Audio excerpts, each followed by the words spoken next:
All right, guys, welcome back. Another video. David Campo here. Today we are at the shop and we're going to be building the exhaust on the RX-7 and hopefully also getting to do it on the RV too. Going to worry more about the RX-7, and if got time, then I'm going to move on to the RV. And the plan is do some 3.5-inch titanium on the exhaust. Got all my pieces here for it. Brought the bandsaw in, which I actually got to repair that. It broke putting it on the trailer. I want to give a shout out to my buddy Hunter Broadhead at SMS Welding Fabrication for hooking it up with the titanium. Thanks, man, and really appreciate it. So let's start getting the car in the shop and get to work.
All right, so this is the underside of the old girl.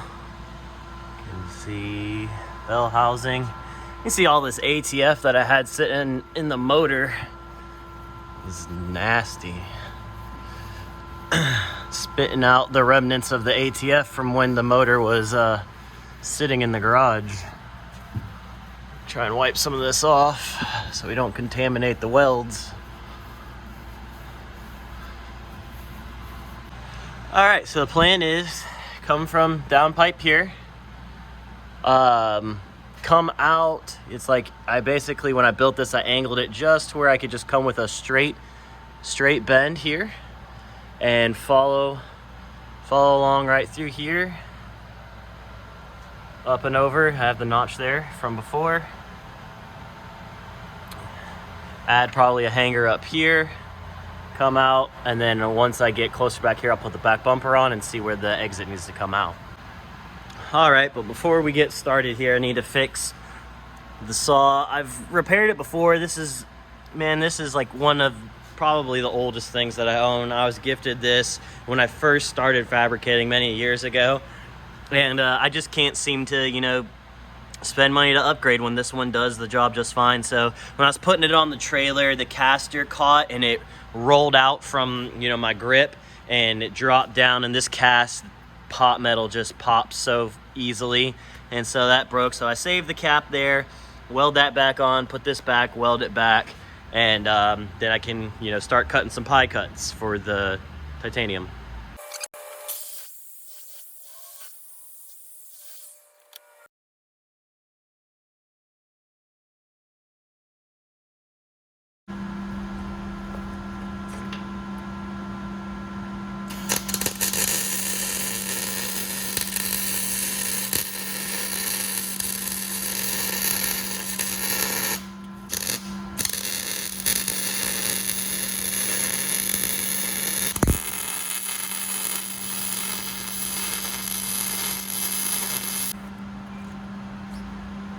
Alright, I think that'll do it. Alright, so now with the bandsaw fixed, can use my angle finder, find out what degree I need this bend to be, so then I can calculate the angles to make on my pie cuts, so I can also calculate the number of pie cuts to make and not waste any material. That's one thing that I like about doing it this way versus buying pre-made pie cuts, is that I can make the angles exactly what I need them to be to add up. You know, usually sometimes if it needs to be like a 14-degree angle or a 13-degree angle, you can do that, but typically pie cuts are sold in like increments of 5.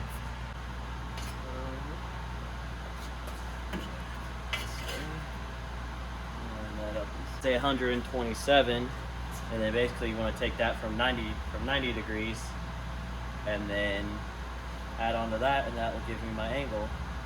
Okay, so never mind what I said about from 90, it's from 1 to 80 degrees determined. So, you know, we went up to 127 from 180, that's 53 degrees. And I want to use 5 pie cuts. So rule is however many of pie cuts, add 1, and that will be the number of welds that you will have. So I like to divide all my angles evenly too, instead of having like a straight side on one of the pie cuts and then an angle cut on the other. So, you know, 6 times 2, 12. So I'll have 12 cuts. 53 divided by 12 is 4.412, whatever. So basically 4.5 degrees.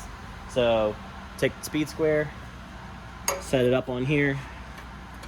I always like using a speed square setting up my bandsaw, just because that way I know it's always correct. And then pivot point set up about 4.5 degrees there. Now we can start cutting our pie cuts and weld it out.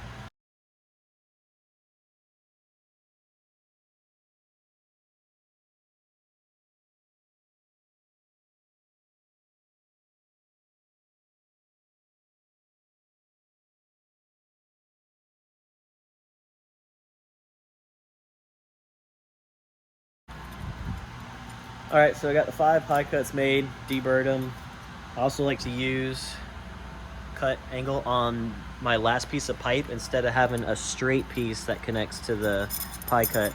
So we can tape these up and see how they fit.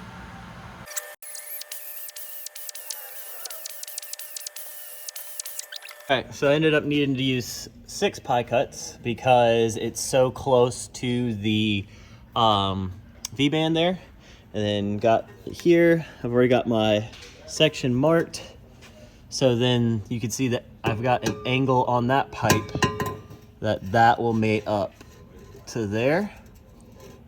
That'll mate up to there, cut there, do another, it's probably just a single pie cut, follow out to the back, and keep going.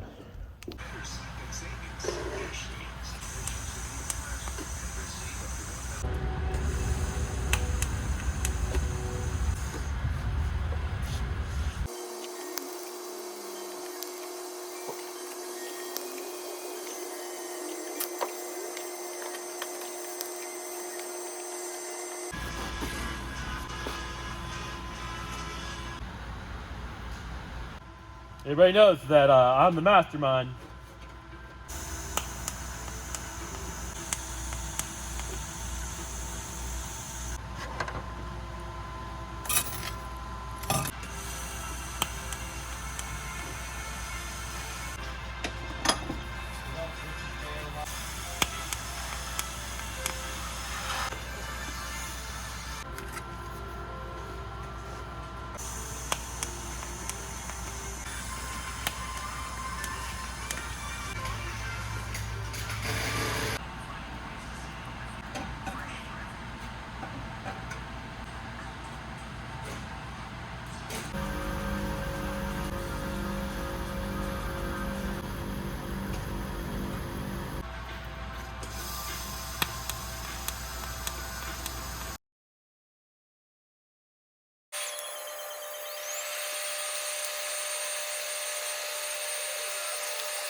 All right, so that's it for now. The exhaust is stopping right here because I'm actually about like a foot short of what I wanted to run it out the back. But also what I wanted to do is I want to see how this thing sounds straight piped and determine if I want to keep it straight piped or if I need to build a muffler for it, and being that it's too loud. So it kind of works out being a foot short, so that way I can tell if I need to put a muffler on it or just get, you know, another section of tubing and see if we run it out the back. But let's see how it sounds.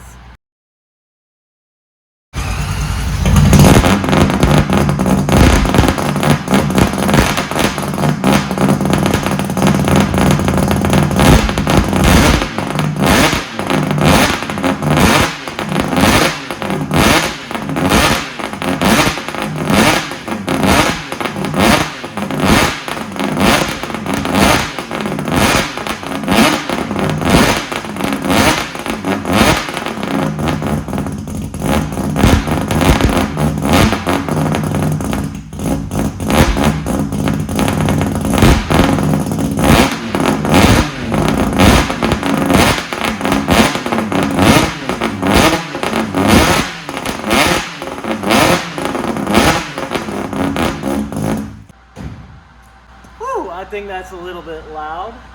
I definitely think it's going to need a muffler. So maybe next time.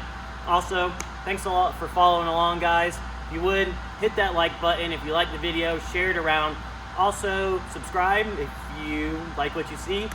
Next video, I'm gonna try and maybe do the 4-inch exhaust on the RV. Kind of running out of time today, so I hope you guys enjoyed this one. I think it sounds pretty wicked. I can't wait to really hear how it sounds like with some load on it, but I definitely think it's going to need a muffler. It's insanely loud. Catch you next time. God bless you guys. Bye.